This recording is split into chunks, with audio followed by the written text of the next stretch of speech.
Today I have ThatAnimeSnob. I am doing an interview with him. Hello, say hi. Hey plebs, it's me again. And I guess I'm just gonna start right off the bat. I have a whole list of questions here. I've sent them. Did you read them? No, I No. tried, but that's kind of random, so I wasn't paying attention. It's okay, it's okay. You can ask me. It's not gonna be that hard. We're just gonna edit out the worst parts. Okay. All right. So right off the bat, do you prefer debates or discussions? Is there really that much difference at this point? It feels like it's the same thing. Like one thing leads to another, so there is no preference there because one thing usually leads to the other, anyways. Yeah, I can see where you're coming from. I mean, I guess usually when I think of a debate or a discussion, like the difference for me is that a debate, it feels more like people are focused on the people talking. Like they care more about how they're composed or, whether or not they were shouting ad hominems at each other. But like usually when I think of a discussion, doesn't feel very competitive. It just feels more laid back. Feels more like the topic is more important. But I would say both are pretty important just because the debate, if you're focusing more on the people, it could be a good way to like market your ideas, I guess. Yeah, at worst, one is a dick measuring contest, and the other is an echo chamber, both of which are bad. But seriously, if it's really healthy, you're gonna have both. Like Yeah, half the time you will be agreeing and adding to something, and the other half you'll be disagreeing and proving your point. So let's not try to see them separately. But eventually, yes, controversially, debates are more interesting if people want to say, "Oh, there's some drama. Here's my popcorn." Whereas yeah. discussion is just, "Yes, I agree, and here's what I think to add to whatever you said." So it's like one big circle jerk. But other than that, yeah, it's good to have both at the same time. I don't want to separate things. Eventually, a good dialogue always has both. Yeah, it's really true. You never really want to go too far to either side. So are there any critics that you would say inspire you, or do you have any like favorite film critics or like book critics or anything? You won't believe how generic I am in my tastes of what inspires me. Like most people, I watched Mr. Plinkett when he made the trilogy of Star Wars, and he spent more time on the actual movies and analyzing those things. Obviously, I watched Video Game Nerd and Channel Awesome, Nostalgia Critic. Very Yeah. usual stuff that you're gonna find that most of YouTube nowadays watches and is inspired or watches anyways. So no, I cannot say it's something specific or something more special or something more not that known that Mm, inspired me. At this point, there are so many analysts and critics, but eventually we go back to the roots, and it's those three things eventually. So no, it's not something specific that inspired me. It's lots of things, usually the usual stuff everybody watches. So I don't want to go into specifics about that. yeah, that's true. I do notice that there's a big influx of critics in modern times. Well, self-proclaimed critics, but feels like most of the time they're not really criticizing anything as much as they are just analyzing all the things that the audience knows and they can see for themselves. And I guess they would kind of piss me off just because I just feel like I'm being talked down to, and I feel like everybody who's watching this should have been able to extract this information on their own time while they're watching whatever they're watching, you know? Not everyone is a critic or a vlogger or an analyst. Most people are just watching passively whatever is on screen and then try to see what other people think about it. So we cannot really blame the majority for not being critical thinkers. We would be out of a job if they were critical thinkers. But Yeah. the truth is that yes, eventually it's many people just saying what they feel like a particular movie. But I really prefer those who use actual terms from cinematography and directing to Yeah. prove their point. And I do believe in gold standards and that there are rules you have to follow in order to make something good. So those who use actual terminology from films and books and Yeah. literature and comic books, maybe, those are the best because there are gold standards, and if they have statistics and evidence on whatever you want to say, references, it's much more convincing than if they're just sucking out of their ass whatever they feel like at the moment. Yeah, that's true. And I do notice that there's also more people who are using critic terminology like world building or theme exploration, but I feel like they're not quite there yet, or they don't really know what those mean. Like to them, world building is lots of pretty backgrounds and details and stuff like that. Like Yeah, they yeah. don't know. You need to mention examples, and that usually means comparative evaluation, which is always a must. Even if you're not very good at elaborating in terminology, if you use comparisons to other similar, in your opinion, titles, it makes it more obvious and more easy for anyone to understand, even if they're not that educated in this specific field. So if you say, I like this because just like in the title XYZ, this also happened, it's more obvious to anyone watching you what you mean, even if they don't understand the term. So Yeah, in this regard, comparative evaluation is much better, even if you don't have mastery over the terms of cinematography and yeah. writing. So in this case, yes, there is a way to go around it as long as you offer more examples from other series. Yeah, I do. One thing I think is kind of frustrating is that some people will say that, oh, you can't compare these two titles just because they're not very similar. Like one is a slice of life and the other's in outer space. And they say, oh, well, because of that, because, you know, one title is going for this one aesthetic or this one theme, and the other one is going for a completely different, uh, stuff, that they say you can't compare them. But I don't think that's true at all. I just think that's limiting the number of things you can compare, and you might not know where something might excel in one category over another, um, and you might even miss it just because you're really narrowing what you can compare. You want to keep things in all their little boxes. Like you don't want to have them try too many things or try too many things that are different or look to other things for inspiration. I guess that I think that's more the consequence though. I think that in order for something to count when you compare it, it needs to have a similar mindset or a similar purpose of why it was made the way it was made. So, yes, you can't compare apples with oranges. They are both fruit, but Yeah, the intention must be similar. The atmosphere must be similar. So, yeah, there are limitations in what you can compare. yeah, The more similar they are, the better the comparison is going to be. But yeah. eventually, you can compare anything with everything else. But yes, the more similar they are in tone, in intent, in mindset, the better the example will be. Like say there's you have different types of RPGs like under an RPG genre. Like you have games where you collect monsters, and then you have like strategy games like Final Fantasy Tactics, and then you have classic turn-based stuff. And usually it's better to compare them with other games that are similar. I don't think it would hurt to compare like a couple things that they're not exactly the same, but they have enough broad similarities. Maybe you could get something out of it. I'm not sure. Uh, Usually, when it comes to role-playing games, they're separated, into the ones where you play a role and the one where you make your own adventure. So Yeah. it depends on if you prefer an open sandbox type of game where you can go everywhere and do any mission in any order you like and have like 50 different options. And depending on your class and abilities and all that stuff, things change.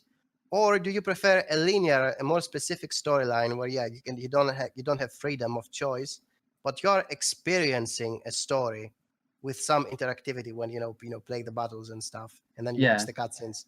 I always preferred the latter, when you have a specific storyline, not a storyline you can play in any way you like, because I'm lost in that case. I don't want to play a game 50 times just so I can role play as a different person each time. I want a specific story. So it starts with this separation, and then it moves to other things like, what kind of gameplay do you prefer? Many hate turn-based because, oh, well, it's not moving. You're just stuck there waiting for the other guy to do something. Yeah, you're And not others pushing prefer, buttons 24/7. yeah, that's it. It's like the one fast reflexes and now. It's like there's no time to stop and all this stuff. And others say, well, I need some time to think my next move. I cannot just do like that shit. It's Yeah, it's reflexes versus planning ahead. So it also has this separation. But I specifically remember that although all the games I was playing in the 90s, all the RPGs, which were of course turn-based, there was no technology good enough to have real time yet. mm, I specifically remember that I never cared that much about the gameplay. I was playing it for the lore, for the stories, for the yeah, characters. So it's like it's secondary eventually. It's like I was so in it just for the atmosphere and the characters and the plot that I didn't care about the gameplay being real time or turn based. So after a point on, it wasn't really the game part of the game. It was the narrative of the game. So there is also this separation, which means say, well, what kind of a game is it if you're not really playing it? Yeah. Because I specifically remember many games were easily to game them, like find a loophole where you can actually abuse the system and easily win in every battle. You can outsmart the AI. Yeah. But I wasn't minding that. Today, yes, it would be a much bigger problem because you're not supposed to game the game that easily. Because it's a bad game, they will say. But I was thinking back then, come on, I want to beat this boss and then move to the next cutscene and see what's going to happen. It was that sort of thinking, which doesn't exist very much nowadays. Nowadays, it's just trying to stall as much the next cutscene so that you can have extra hours in the gameplay and all that stuff. And it's Yeah. very important when nowadays they usually sell a game. It's like what, 5-10 hours at the most. Yeah. They're so short. I'm Grinding in turn-based used to take 40 hours back in my days. I'm sure you're going to get a lot of flack for saying you like games for the story and not the gameplay. People will tell you, well, you should just go play visual novels, but look how those turned out. Yeah, the problem with visual novels is they cannot get away with the porn stuff. I would gladly play visual novels if it wasn't about the porn all the time. It's always about the freaking porn. It's And always if you want to know, Xenogears, the original game, was crappy most of the times when it came to the gameplay, but I didn't care about the gameplay. Okay, I was playing it for the story, and it was basically a visual novel with all the text it had in it, walls and walls of text, and secondary missions and all that stuff. It was technically like a visual novel, and it didn't have any sex. I mean, it had some sex, but it was out of screen, and it didn't really. It wasn't really like an added bonus because you seduced the other bitch or some shit. It wasn't the appeal. Yeah, it wasn't the main appeal. The main appeal was the atmosphere and the mecha and the alien technologies and all that stuff. Yeah. So yes, if we had more visual novels in that sort of thing, yes, I would understand. But I've tried so many of that shit, and they're all just porn excuses. You just planted them for the porn. That's the appeal. Fuck that crap. That's always what all paths lead to at visual novels anyways. It's just porn. Yeah, it's like every option that give you, it's not really to advance the plot, it's just which of the bitches you want to fuck, when, and with what doggy style or a missionary or nonsense. It's Kama Sutra options. Yeah, and I think even in like the Xeno series, it's really quite sad that happened. And I think looking back on it, maybe Xenogears was Tetsuya Takahashi's happy accident, because compared to the newer games like Xenoblade Chronicles for Wii U, the Wii U one, it was, there was hardly any characters or story. It felt more like Skyrim or something. It was all about how many hours you can be put into it. And then the newest game, it was just light novel, visual novel crap. There was like 14 hours of cutscenes, and all of it was just visual novels and shonen power-ups and stuff. And then there's all these different systems that were so complicated. Like I guess I can forgive something. I can tolerate it if it's at least fun to play. Like I can just skip all the cutscenes, skip all the dialogue. But if I'm having fun playing it, but not even the gameplay is any fun. It's all automatic. Like it kind of plays itself, and you just push the buttons at the right times, and there's not even any statistics you can customize. You can't even do that. Everything is all randomly generated like a phone game. It was awful. But of course people are playing it, they're giving it really high, review scores and all of that, saying, oh man, I got the feels so many times, I cried 80 times in the first 5 minutes. Like all of this nonsense. And I was starting to think, well, everybody who was into like all the old Xeno games, they probably saw this from the outset and they thought, oh, this isn't going to appeal to me at all. This is going to looks like shit. And anybody who was playing the game afterwards and they were giving it really high review scores, I feel like they're the people that fell in love with it from the beginning. And I feel like that's what happens with a lot of like this kind of niche otaku garbage, is that a lot of people they like it before they even touch it. Well, regarding that, it's also part of the having now a different generation. Older generations, because, well, but mostly because of technology limitations, they couldn't have different branches, different paths of how you can play a game. A game was specific. The only way to play a game is to master it in a specific way. This is why if you see playthroughs of older games, Yeah. they always try to do the same thing in every stage, so they can do it as fast as possible with most points as possible. Hmm. Whereas in newer games, because they are randomly generated or they have many different options and you can take like 50,000 different paths, they feel Yeah. like all this randomness about basically alternative realities at this point, because every time you make an option, you take a different path in the game, and that's like a different alternative reality. You can play the game again to see the other realities where you fuck a different bitch. Yeah. It's like you no longer play a linear storyline. You're playing a tree of stories, and you choose your own adventure of how to fuck a bitch. But it really, that's not what I was playing them for. I wanted to play them for a story. Now they don't play them for a story. They just play them for what if stories. That's the problem. It's all about what if. What if I do this? What if I do that? I mean, yes, you could always do that in the older games, but the Yeah. purpose was always to get to the end, with most points or getting all the collectives. It wasn't, all this was just extra baggage. So I feel like the newer generation, it's all about the what if I can rewrite story, I can make my own fan fiction, basically, as opposed to us, we were just, watching a story for the story. There was no more story. They could just make a sequel, or a Yeah. prequel. There wasn't like, what if I can rewrite the story in a different way? Thus, you have modern gaming, which I find very weird because they spend so much data on making those alternative paths that eventually the games are very short. It's like 3 hours, 5 hours, and you have like 10 different ways to end them. Thank you very much. I'm playing like a 3 hour game 10 times with slight alterations. That's not a game. What are my 40 hours of grinding when I can play one story? Yeah. That felt actually rewarding. That Yeah. was actually rewarding because you were spending that many hours in one story. Now it's like 3 hours per slightly different endings. Thank you very much. What is the appeal in that? It Yeah. doesn't mean anything. If And you which one's the most important story if you have 10 different ones? There is no importance in them. There are too many of them. Yeah, if you want more options, you should look for it in the gameplay, like, oh, the different strategies you can try, the Yeah. different, classes you can give the characters, stuff like that. That's where you should find your options and stuff. Yeah, all that stuff. It's so random. It's like anything can happen. And if anything can happen, then nothing matters. So what I always say about relativism Yeah. and trying to be open-minded, and it's just lines on a piece of paper. Okay. All right. We'll move on to the next question. Critical thinking acts as the middle ground between absolutism or, I guess, objectivism, but I guess I see here objectivism and critical thinking used kind of interchangeably. So I say absolutism, and I think it acts as a middle ground between absolutism and relativism.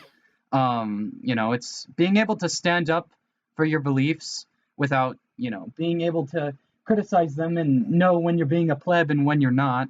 And, because if your beliefs aren't worth fighting for, well, if they're not worth sticking up for, if they're not worth defending, then they might as well not mean anything. In this regard, do you know what's a social chameleon? Yeah, it's just the guy. He can blend into any scenario, and Yeah. he has no He has personality no of his own. beliefs. He Yeah, has no beliefs. He just assumes the form of the beliefs of those around him. yeah, So he might be more lovable this way, but he's never himself. He's just adjusting to every situation by being a chameleon. And that's not a personality. That's like a self-insert where you feeling the details each time differently. yeah. Which comes back to what I was saying about video games and having different paths and picking up different options every time. Come on, this is nonsense. Be yourself. Be someone specific. Don't be Digibro who every month says different things. Changes his mind. Don't be Giga I am to a fan of Moe. I have no idea what Moe is.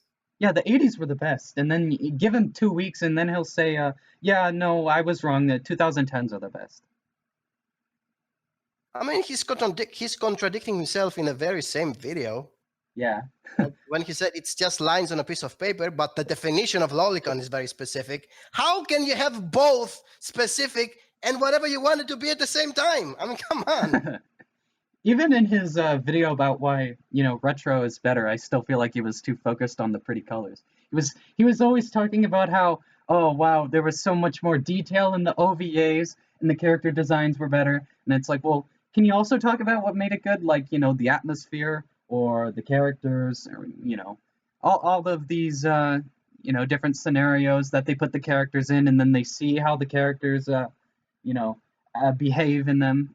Like, he didn't talk about any of that at all. Like, I felt like he took two steps forward, but he took a step back.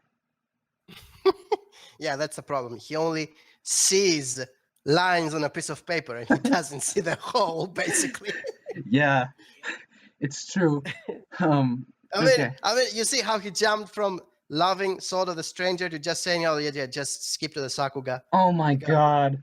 That pissed me off so much. Yeah. Okay. it's like I was always watching it for the pretty colors, but then the technology aged badly, and then no longer liking it because the technology aged. Well, by this logic, nothing lasts. Nothing is appealing for more than a few years because then it ages badly. Yeah, and Nonsense. at that point, it's not even worth really talking about or acting like a huge fanboy over.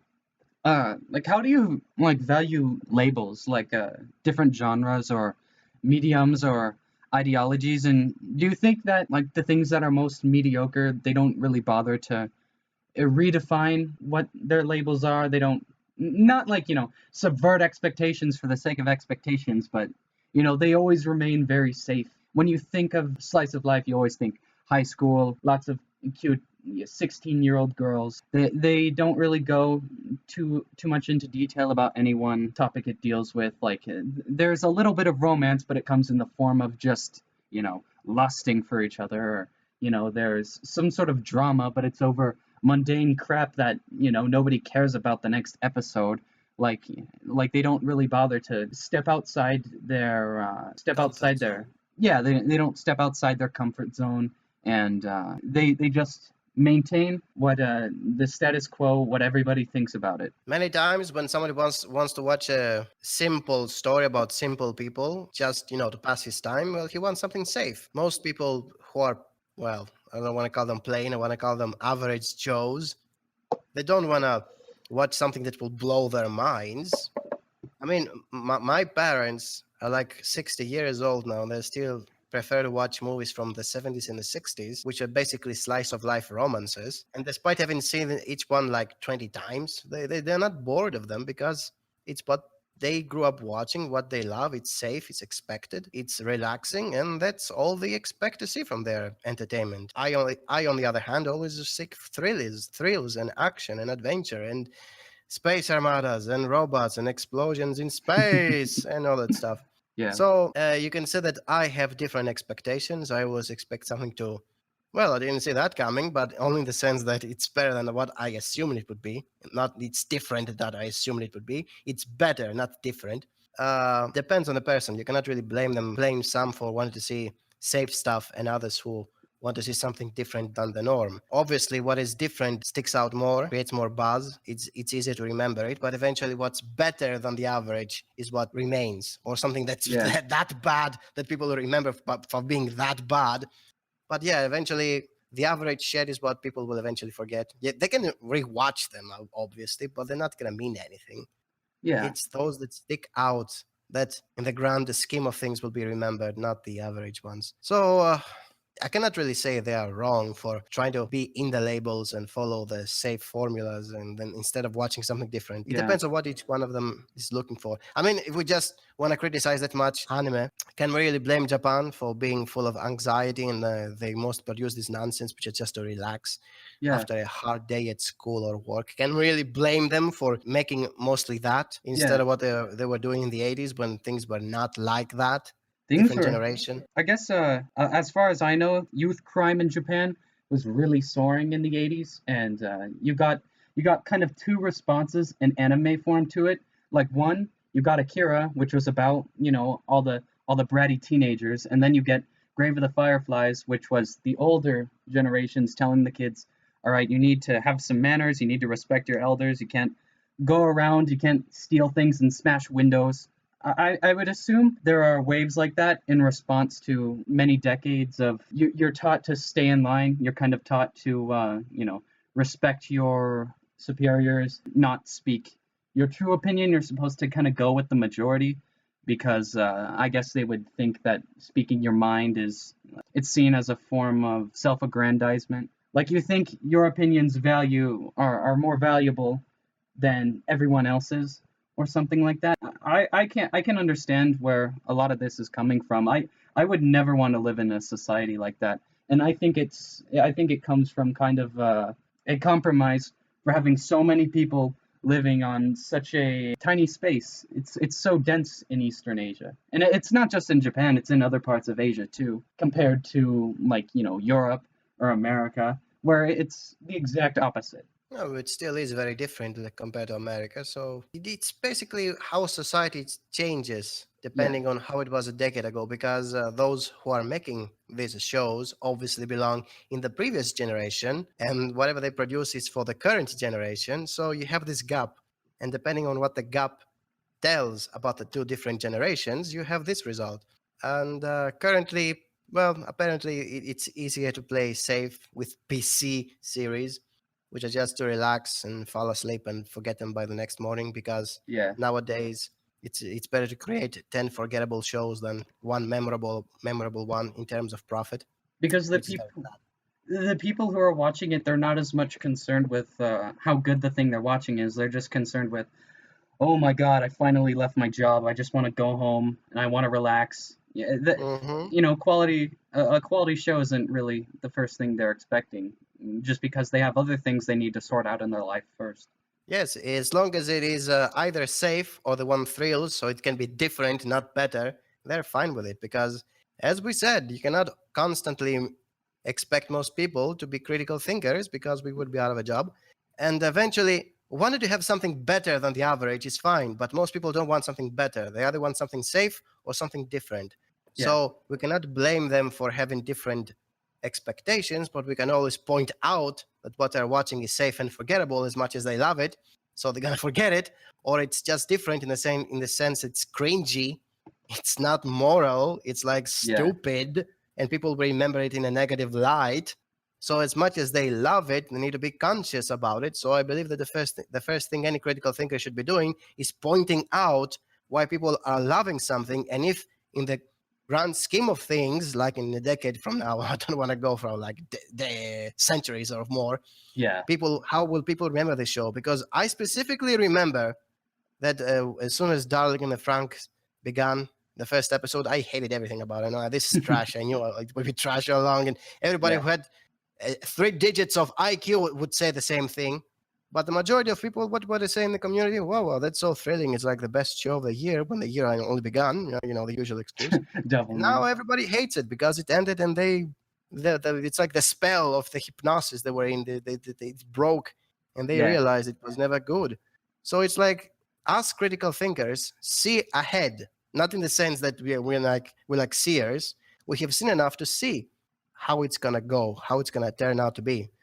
And we have to point this out so people will not be disappointed or having false expectations or having their criteria affected that much by their feelings, because all those feelings are like changing how you feel about something every 10 seconds, which destroys any sense of voting or scoring something if it just depends on how you feel at the moment, yeah, and after 10 minutes it's something completely different. Emotions is the worst thing you can trust. Enjoyment is the second worst thing you can trust when evaluating something. This is why you shouldn't trust your emotions. You should be trusting your critical thinking, which must have yeah, nothing to do with how you feel. It's how something plays out based on golden standards and all that stuff.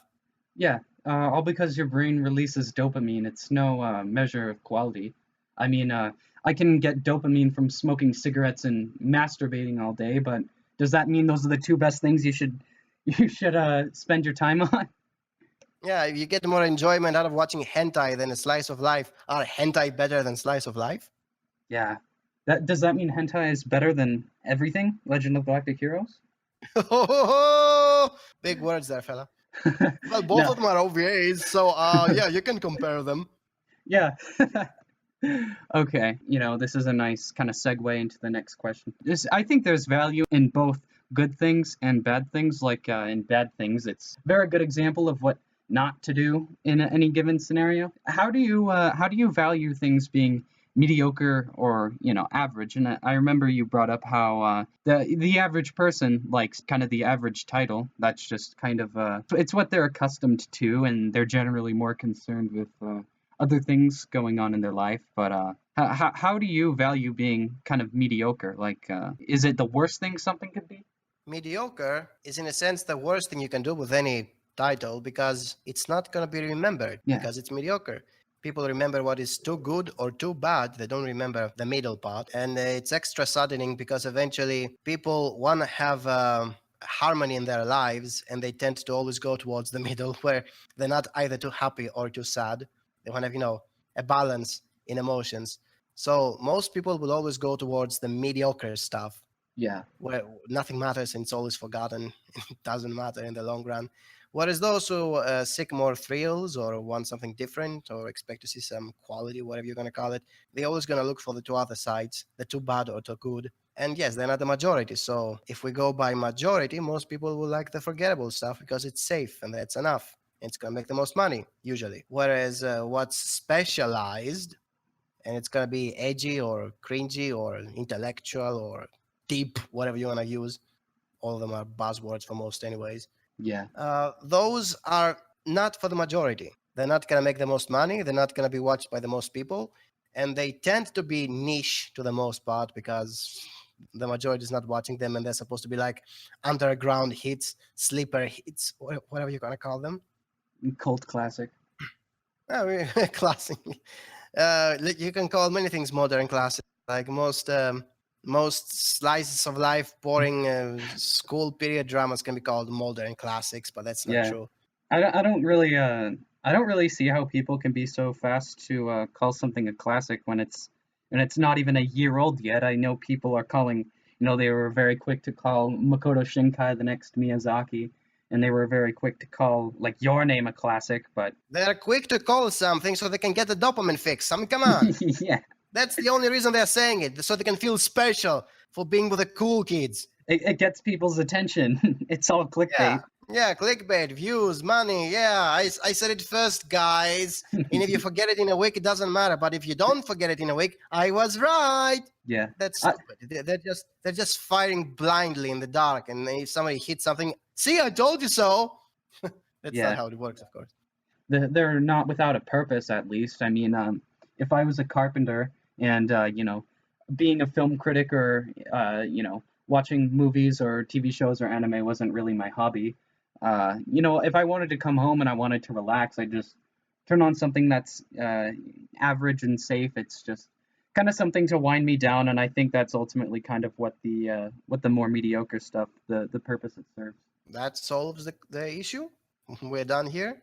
Yeah, yeah. Hmm. So, not really a measurement of quality, but it's not that it's without purpose. Like you can just erase it from history and Yeah, it's funny how art is supposed to be showing you things that you don't normally have in your daily lives, but most of this mediocre stuff are just showing you stuff you already have in your daily life, which yeah, makes them so forgettable. Because if you water tomatoes every day, why would you want to watch a show about watering tomatoes? You already do that. yeah. Cute snob doing cute things. Why would I want to watch that? Yeah, if it's a show about a cute 12-year-old watering tomatoes, it's gonna be much better than showing a 40-year-old fat asshole just In, screaming at people every day doing the same thing. do you think there's any hard cap on how good something can be? No, there is no cap. You can just use something as the currently known best and expect someone else to top it. I don't know how. Yeah, That's what makes it unpredictable. But yeah, there's no actual cap. There's always the next level, but the next level is rather relevant. What's going to be and how, it depends on execution, of course. But that also means you have to break some rules, because if you have a top and there is like a maximum score you can get to, you have to somehow break those rules, add another one perhaps, yeah, add an extra layer, subvert something, I don't know. Whatever yeah, you're going to call it. Yes, it's always possible to make the next level, the next step, but I personally cannot predict it. I can only use data based on the best of each. And if yeah. someone wants to top that, he needs to invent something new, which of course it's not up to the individual to predict that. It's up to the creator. And sometimes maybe we just aren't ready for the things that are better than what we have now or what we've had over human history. Like maybe we're just not consciously capable of appreciating it yet. As much as we've progressed over time, there's still lots of things we can't answer and we can't really appreciate. It's true that many titles, shows, series, books are not for their time. Like, I don't want to say ahead of their time because they might as well be behind of their time. Yeah, It's true that many shows fail not because they are bad, but because they were made at a time when the majority of people could not appreciate them. This is true for many of the shows I personally like. It's like, oh yeah, they predicted that. They were true in that regard. They saw it coming, but the majority of people could not understand it. It was too weird. So it flopped financially, which is the only thing that companies care about. yeah, But eventually, you're not supposed to always judge something based on your own society at the moment, because a true good work should be good on its own, by itself, as you watch it. You shouldn't always judge something based on your criteria at the moment. That's what I always say. It's very narrow-minded. And no, it's not narrow-minded when you have golden standards either. Everybody keeps saying that. No, you shouldn't have these specific rules that everybody must follow. Yes, you should. Yes, you should. Because if you yeah, don't, you get Darling the Frank. Uh, but basically,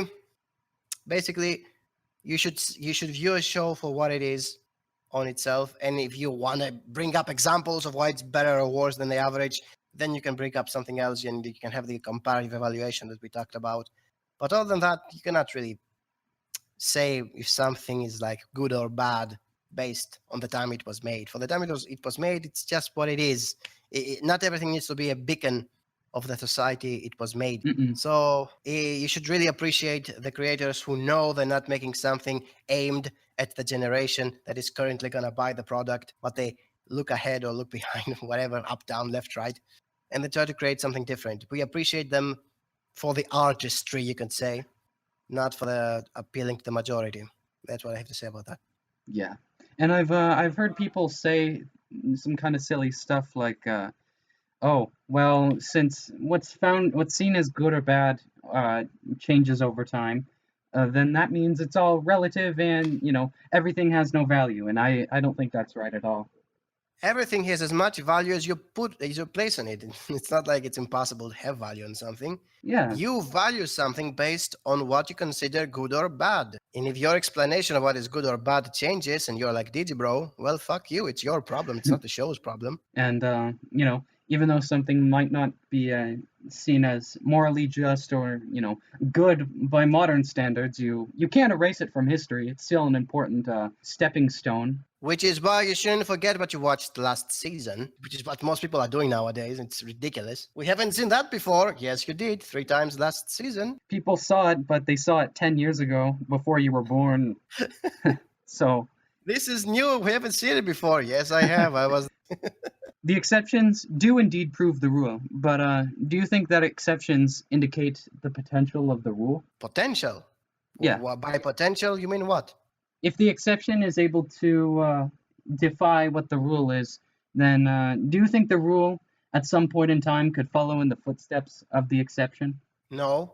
No? The rule is the rule. If there are exceptions to something, then the rule is sometimes wrong, but it's otherwise working for most people in most situations. There is no like moving away from the rule. I can only say that if something needs to be a complete subversion, so it could be better than what the rule is saying in the middle ground, then you might as well not no longer call it subversion. You might as well call it its own thing.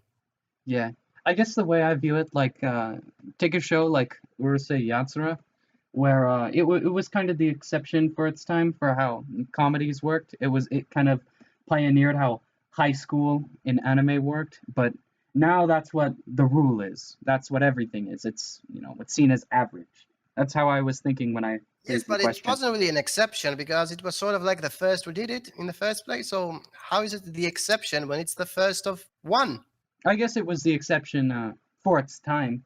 of its time? As I see it, it was like not the best of what it was doing. It was the first of what Mm-mm. it was doing. So it's not the Yeah. same thing. Okay. It's like saying Kyurei Hani came out in the early 70s. It was a parody of Magical Girls, if you bother to watch anything.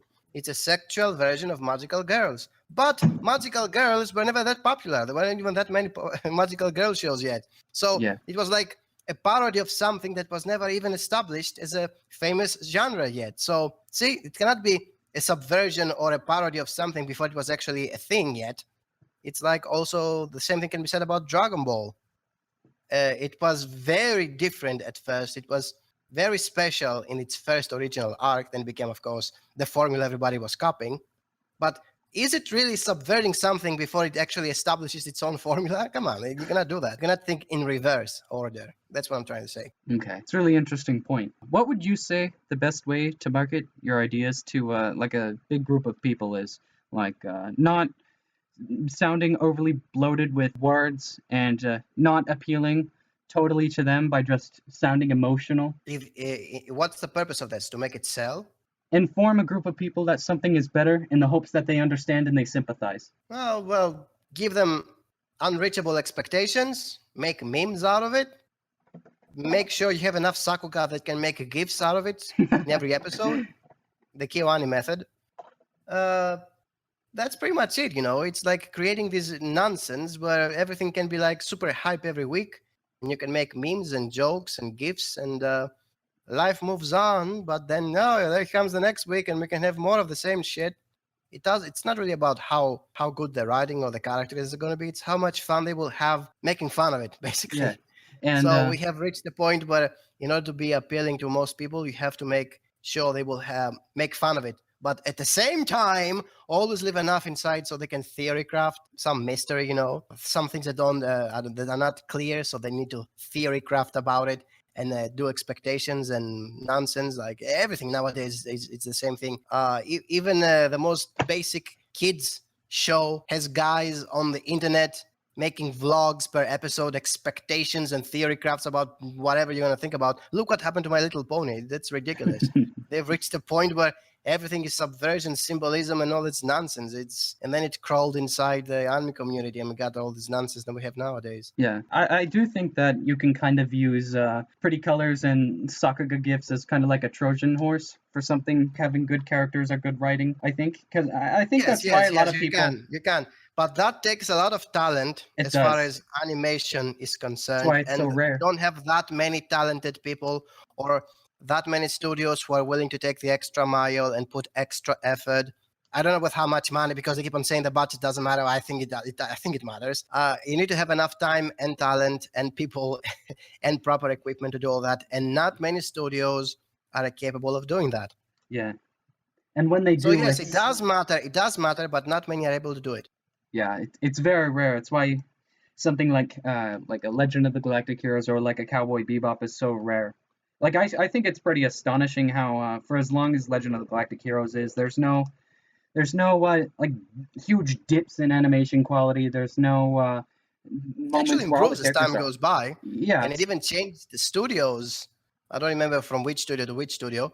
I don't They remember. have a studio change for I don't know what reasons. The budget went up, the animation improved, but otherwise the voice actors were the same. The character designs remained the same. They just changed studios. Yeah, It's almost seamless. it requires all the planets aligning properly in order to get it to work. Yeah, it's sometimes so obvious, like the quality dip. Like they say, the first season was made by the better studio, but then the second season was made by a lesser studio. It Yeah, happened with Log Horizon. I mean, everybody but was yelling about Log Horizon's second season, although that was like the minimum of its problems.